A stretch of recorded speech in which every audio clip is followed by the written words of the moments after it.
하나님께서 우리에게 주시는 말씀은 마가복음 11장입니다. 마가복음 11장 27절부터 12장 12절까지입니다. 다시 한번 말씀드리겠습니다. 마가복음 11장 27절부터 12장 12절까지입니다. 다 찾으셨으면 한 절씩 교독하시겠습니다. 그들이 다시 예루살렘에 들어가니라. 예수께서 성전에서 거니실 때에 대제사장들과 서기관들과 장로들이 나와 이르되 무슨 권위로 이런 일을 하느냐? 누가 이런 일할 권위를 주었느냐? 예수께서 이르시되 나도 한 말을 너희에게 물으리니 대답하라. 그리하면 나도 무슨 권위로 이런 일을 하는지 이르리라. 요한의 세례가 하늘로부터냐 사람으로부터냐? 내게 대답하라. 그들이 서로 의논하여 이르되 만일 하늘로부터라 하면 어찌하여 그를 믿지 아니하였느냐 할 것이니 그러면 사람으로부터라 할까 하였으나 모든 사람이 요한을 참 선지자로 여김으로 그들이 백성을 두려워하는지라. 이에 예수께 대답하여 이르되 우리가 알지 못하노라 하니 예수께서 이르시되 나도 무슨 권위로 이런 일을 하는지 너희에게 이르지 아니하리라 하시니라.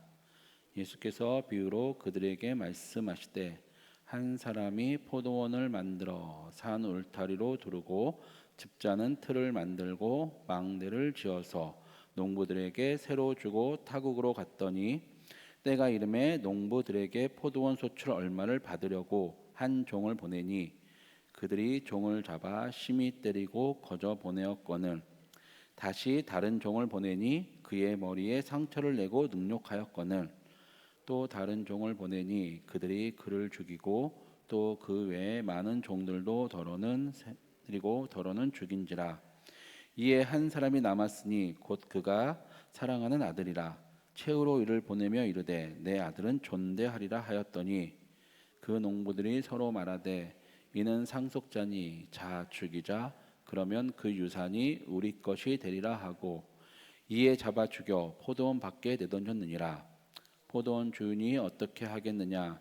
와서 그 농부들을 진멸하고 포도원을 다른 사람에게 주리라.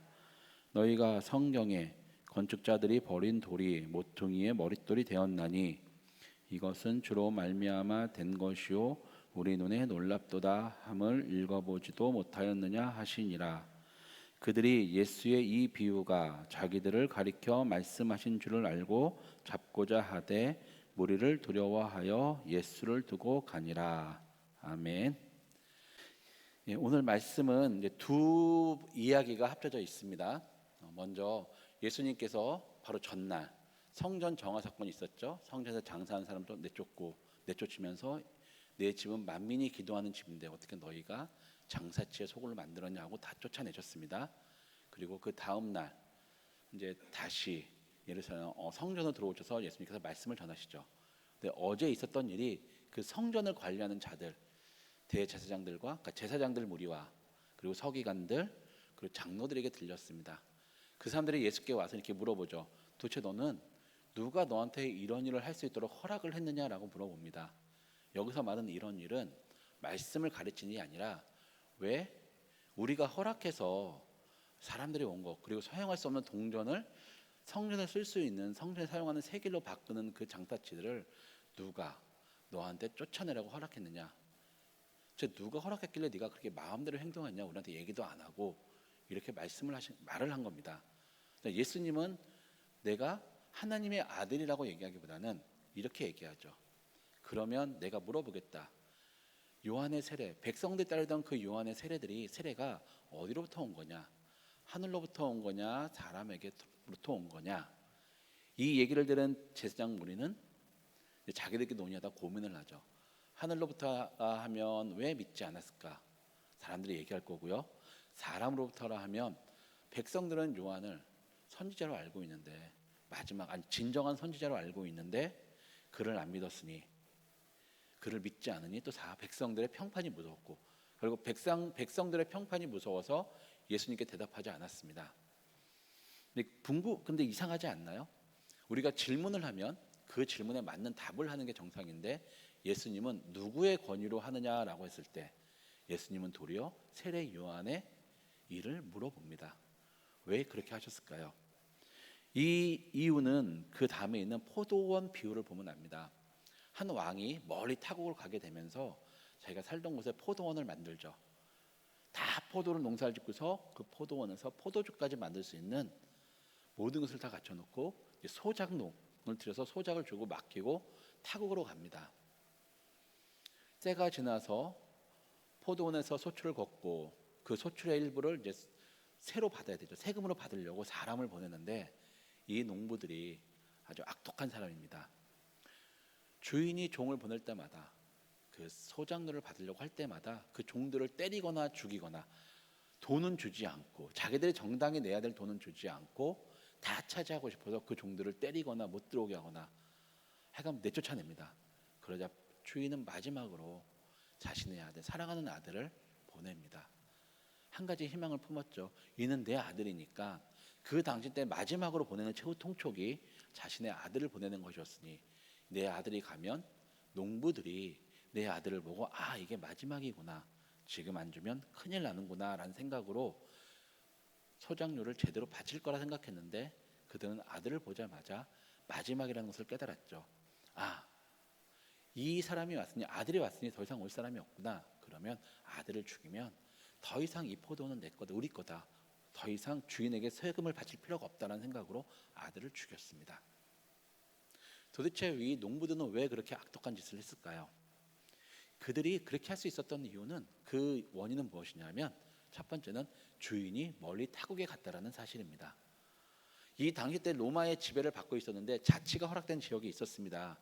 뿐만 아니라 로마가 다스리는 지역에도 총독이라고 하는 로마가 임명한 관리가 있었는데 로마가 직접 다스리는 직할시 같은 경우는 제하고는 그 지역에 명망이 있는 사람이 총독이 될 수 있었습니다. 그러다 보니 우리도 조선 말기에 관직을 매간매직하잖아요. 세도가의 집에 가서 뇌물을 바치고 관직을 사는 것처럼 이 당시 로마의 지배를 받고 있는 로마 시민이 아닌 피로마인들, 피로마 시민인 피지배 계층도 총독이 되고 싶어서 다들 로마로 갔습니다. 그리고 줄을 대기 시작하죠. 누구한테, 언론에 누구한테 줄을 대면, 그리고 황제가 다스리는 정부에 누구한테 줄을 대면 내가 그 지역의 총독이 될 수 있다. 뇌물을 바치고요, 줄을 만드니까 오랜 시간이 걸렸고 원래 자기가 살던 지역에 신경을 못 쓰는 그런 게 있었고 아마 농부들은 그 사실을 알고 있었습니다. 주인이 타국에 갔다는 것은 로마에 가서 왕이나 총독이 되기 위해서 오래 걸릴 것이다. 그리고 여기에는 신경 쓰지 못할 거라는 그런 생각, 그런 잘못된 믿음을 갖고 있었죠. 두 번째는 무엇이냐면 가는 길이 머니까 가는 도중에 재해를 만나 죽을 수도 있고요, 도적을 만나 죽을 수도 있었답니다. 그러니까 그것만 믿은 거죠. 아, 종이 왔다 갔다 하다가 도적한테 잡혀서 죽을 수도 있고 노예로 팔릴 수도 있고 제 배를 타고 가다 제 폭풍을 만나 죽을 수도 있겠구나, 이런 잘못된 착각. 그러니까 이 두 가지 때문에 우리가 여기서 무슨 죄를 하던 간에 어차피 주인이 오려면 몇 년 걸렸고 우리는 그동안 재산을 불리면 돼. 그리고 이 포도는 팔고 도망치면 될 거야. 주인의 아들이 죽든 농부가 죽든 우리는 모른다, 온 적이 없다, 우리는 본 적이 없다라고 거짓말 잡아떼면 될 거야. 그래서 우리가 세금을 못 바쳤다, 지금 우리가 계산해서 주겠다 하면 될 거야 라는 잘못된 믿음이 있었죠. 원래 이들은 그 시대의 법률에 따라 거기에 근거해서, 주인의 권위에 근거해서 포도 농사를 짓고 세금을 바치고 살았어야 되는데 자신들의 잘못된 믿음에 근거해서 포도원을 자기네가 꿀꺽 차지하려고 했던 거였죠. 제사장들은 예수님이 이 포도 농부의 비유를 얘기하자마자 이것이 자신들의 가르침, 공격하는 것임을 알았습니다. 왜 그러냐 하면 대제사장들은 예루살렘 성전에서 절대적인 권력을 가지고 있었습니다. 제사법이라든지 그 재물에 관한 법이라든지 아니면 거기서 하는 모든 관례에 대한 법을 대제사장들이 마음대로 정할 수가 있었습니다. 그 이유가 무엇이냐 하면 모세 오경, 율법의 토대에서 한 것이 아니라 이 당시는 로마의 지배를 받았죠. 로마가 유대인들을 잘못 건드리면 위험하다는 사실을 알기 때문에 한 가지 꾀를 내는 것이 내가 너희들의 종교에 자유를 주겠다, 대신 우리한테 세금을 바쳐라, 이렇게 거래를 했습니다. 그리고 그 거래가 성사되었죠. 유대 지역의 거래 당사자는 바로 대제사장들이었습니다. 우리가 사두개파라고 얘기하는, 사두개인이라고 얘기하는 그들, 사두개인의 대부분은 제사장들이었습니다. 그들이 로마와 계약을 맺고, 그리고 로마로부터 유대의 자치를 얻었죠. 그리고 그때 내건 조건이 뭐냐면, 성전, 예루살렘 성전은 우리가 통치하겠다. 우리 법대로 우리가 마음대로 하겠다.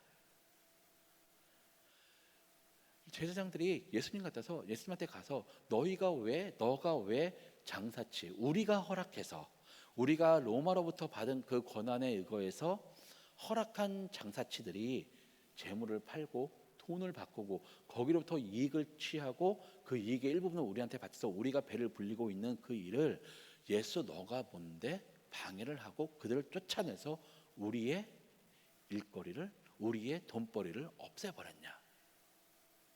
그저 예수님께서 말씀하시는 거죠. 세례 요한을 이야기한 거는 그 요한이 하늘로부터 온 사람이냐 사람으로부터 온 것이냐, 그의 권위가. 요한의 많은 사람들이 요한을 선지자로 믿고 그의 세례를 받기 위해서 요단강에서 줄을 선 것이 하나님이 요한에게 하도록 해주신 것이냐, 아니면 사람들이 그냥 마음의 유한을 얻기 위해서 다가올 심판을 피할 하나의 패스처럼, 수단처럼 여기기 위해서 그들이 간 것이냐. 그들은 이 뜻을 알았습니다. 너희가 예루살렘 성전에서 장사의 소굴을 만들어서 폭리를 통해서 이익을 얻고 있는 것이 하나님이 너희한테 허락을 한 것이냐, 너희가 모세오경에 따라 제사를 드린다고 하는 너희가 그 모세오경의 근거에서 그것을 만든 것이냐, 아니면 너희가 이익을 얻기 위해서 너희와 계약한 로마를 등 입고 그렇게 한 것이냐. 이들은 세례 요한을 얘기하지만 우리가 이렇게 하는 것이 하늘로부터라 하면 사람들은 얘기할 것입니다. 그게 너희가 얘기한 중요시 여기는 토라, 모세오경이 어디 있는데? 모세오경에 제물을 바꿀 때 아무 데서나, 예루살렘 아무 데서나 하나님이 정해진 장소에서 제물을 사라고 했지, 너희가 정해진 장사꾼, 너희가 정해준 그 사람이 파는 것만 팔라고 하느냐? 그리고 너희가 사용하는 세겔만 쓰라고 하느냐? 없지 않냐? 공격을 받을 것입니다. 그럼 자신들의 존의가 위험한 것이죠. 거기에 있는 것이 존재 자체가 없어질 수도 있습니다. 만약에 로마라고 한다면 많은 유대인들은 아직도 다윗 왕이 와서 자신들만 나라를 세우기를 원하고 있습니다. 로마로부터 독립하기를 원하죠. 만약에 사람으로부터 하면 로마의 권위를 힘입고 있는 그들의 제도를 보고 백성들은 너희의 하나님은 로마냐? 그래서 너희가 로마를 힘입어서 성전에서 이렇게 하는 것이냐? 그러면 너희는 하나님을 믿는 자들이 아니네. 왜 너희들이 제사장을 하느냐? 쫓겨날 위기에 처하게 됩니다. 결국 그들은 이러지도 못하고 저러지도 못합니다. 예수님이 하는 것을 자신은 로마의 권위를 믿고 해서 쫓아내려고 했는데 도리어 예수님으로부터 그들의 진정한 믿음의 근거가 어디인지, 자신들이 이렇게 할 수 있는 권위의 근거가 어디인지 질문을 받고 도전을 받게 되었습니다. 그렇다면 만약 이들이 그런 질문을 받았을 때 이렇게 생각할 수도 있었죠. 그들이 예수님께 올바르게 대답하고 그들이 거기서 회개했다면 어떻게 됐을까? 포도원을 보십시오. 농부들은 결국은 죽었을 겁니다. 생각해 보십시오. 자기 아들을 죽인 자들을 어떻게 살립니까? 더구나 이때 유대 법은요, 소작농들에게 엄청나게 막대한 의무를 부과하고 있습니다. 이들이 소작농에서 벗어나려면 그들의 진 빚이 다 갚아야 되는데 이 빚은 끊임없이 늘어납니다. 우리도 옛날에, 그리고 출애굽기에 보면 그렇게 이야기하죠. 요셉이 그들에게 그 흉년 시절에 농부들이 왔을 때 우리가 먹을 것이 없습니다니까 뭐라고 합니까? 곡식을 주면서 일부분은 너희가 남겨서 그 다음에 쓸 종자로 남기고 일부분은 먹어라. 그리고 그걸로 가지고 농사가 지어서 소득이 생기면 갚아라, 이렇게 얘기를 합니다. 이 당시 때 유대도 그랬습니다. 그런 식으로 해서 받았는데, 부자로부터 곡식을 받았는데 갚지 못해서 소작농이 된 경우가 많습니다. 아마 이들도 그렇게 됐을 것입니다. 갚지 못한 빚이 더 많은데 계속 빚은 쌓일 것이라는. 그리고 이 당시 때 주인들, 부자들은요, 감당할 수 없는 세금을 걷어들였습니다. 소작로로. 그러니 이들은 어떻게 됐을까요? 감당할 수 없는 그런 빚으로 그렇게 잘못 생각할 수도 있었지만 어쩌면 그들이 바쳤다면 주인은 자신이 타국에서 왕이나 고난을 받고 왔을 때 용서해 줄 수도 있었겠죠. 마찬가지로 대제사장 그 무리가 예수님의 그 질문, 요한의 세례가 어디로부터 온 것이냐 했을 때 바르게 대답했다면 그들도 용서를 받을 수 있었을 것인데 그러지 못함으로써 그 이후에 예수님이 돌아가시고 승천하시고 3, 40년 후에 어떤 100년 후에 그 기간 동안에 유대는 로마로부터 완전히 망하며 로마로부터 점령당하고 예루살렘이 그냥 파괴되면서 이 제사장들은 그들의 역사 속에서 사라지게 되었습니다. 이 말씀이 지금 우리에게 주는 것은 무엇일까요? 우리도 예수님을 믿는다고 합니다. 제가 여기에서 말씀을 전할 수 있는 것은 제가 똑똑하거나 신학을 전공했기 때문에 그리고 성경을 더 많이 알고 있기 때문이 아닙니다. 하나님께서 저에게 주셨기 때문입니다. 저를 부르셨고 저도 우리가 똑같은 죄인이고 똑같은 처지이나 그래도 내가 너에게 그걸 맡기겠다. 너가 죄인인 걸 아나? 그 나를 믿고 하라. 우리가 그리스도인 살아갈 수 있는 이유는 내가 믿기 때문이 아닙니다. 내가 믿을 수 있게 내 힘으로 믿는 것이 아니라 하나님께서 우리에게 믿을 수 있는 힘을 주셨고 예수님을 믿으라고 우리를 불러주셨기 때문에 가능한 것입니다. 여러분, 우리는 오늘 하루를 살면서 돌아봤으면 좋겠습니다. 우리의 믿음의 근거, 우리의 권위, 우리가 그리스도인으로 살아가는 권위가 어디에 기초하고 있는 것인가? 나에게 있는 것인가? 내가 성경을 알고 내가 교회에 출석하고 내가 믿는다고 하니까 그렇게 살아갈 수 있는 것인가? 아니면 내가 죄인임에도 나를 불러주셨고 내가 믿을 수 없음에도 믿게 하시는 능력을 주셨고 믿게 해주셨고 그리고 믿으며 살아갈 수 있도록 나를 지키고 계신 그 예수님 성령 하나님이신가? 만약에 잘못된 믿음에 근거하고 있다면 권위에 근거하고 있다면 회개하시고 돌아오시면 됩니다. 그것이 오래 하도록 오래 지키도록 유지하는 게 힘들다면 매일매일 하시면 됩니다.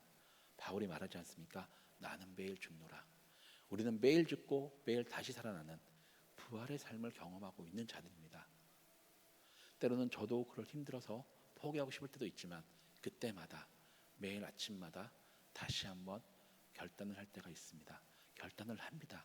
우리도 그러면 됩니다. 그러면 예수님께서 다시 물어보실 때가 있습니다. 너의 믿음은 하늘로부터 온 것이냐 사람에게서 온 것이냐 너에게서 온 것이냐. 그럴 때 그 앞에서 나의 믿음은 하나님부터 왔습니다라고 자신 있게 대답할 수 있는 우리 모든 성도님들 되기를 기도하고 축원드리겠습니다. 기도하시겠습니다.